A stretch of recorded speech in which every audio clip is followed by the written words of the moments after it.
கோவை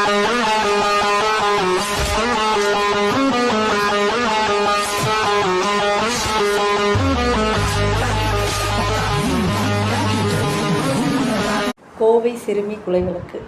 இதில் அரசாங்கத்தையோ அரசு அதிகாரியையோ கட்சியையோ கட்சி சார்ந்து பேசுகிறதுக்கு வேலையே கிடையாது.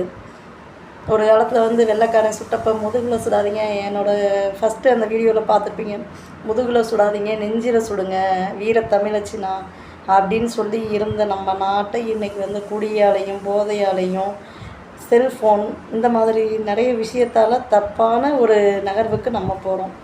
அப்படிங்கிறப்ப அவன் செஞ்சது சரின்னு சொல்ல, தவறு. நம்மை நாமே திருத்திக்கிறத தவிர வேறு வழி இல்லை. நம்மளே பாதுகாத்துக்கிறத தவிர வேறு வழி கிடையாது. பெண் குழந்தைய இவ்வளோ பிரச்சனை நடக்குதுன்னு தெரியும். நீங்கள் 7 மணிக்கு மேலே 8 மணிக்கு மேலே கடைக்கு அனுப்புகிறீங்க. நீங்கள் ஒரு விஷயம் அவங்கள பண்ண சொல்கிறீங்க. இன்னொன்று அனுப்புறதுனா கூட போங்க, வீட்டுக்கு பக்கத்தில் இருக்க கடையாக இருந்தாலும் கூட போங்க. நிறைய சம்பவம் நடக்குது. பாத்ரூம் போன பொண்ணையே கூட்டிகிட்டு போய் கற்பழிச்சிட்டான். கடைக்கு போகிற பிள்ளைய கூப்பிட்டு போய் கற்பழிச்சிருக்க மாட்டானா? அப்போ அவேர்னஸ் மற்றவங்களுக்கு சொல்கிறத விட நமக்கு பெண் குழந்தைகள் வச்சுருக்கோங்க, நமக்கு நம்ம குழந்தைங்களுக்கு அறிவுரை சொல்லி வெளியில் அனுப்பாமல் இருந்துக்கிறது நல்லது.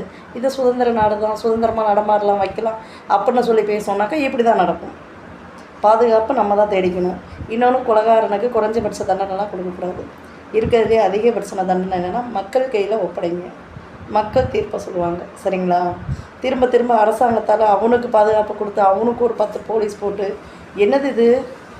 யார் திருடன் யார் கொலைகாரனோ அவன் தான் பக்கா பாதுகாப்போட செக்யூரிட்டியோடு இருக்கான்.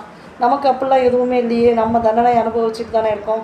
இதுக்கு எதுக்கு நமக்கு போலீஸ் நமக்கானது கிடையாது அப்படிங்கிற மாதிரி தான் இருக்குது. முதல்ல அவனுக்கு பாதுகாப்பு கொடுக்கறத விட்டுட்டு அவனை கொல்றதுக்கு என்ன ஐடியா?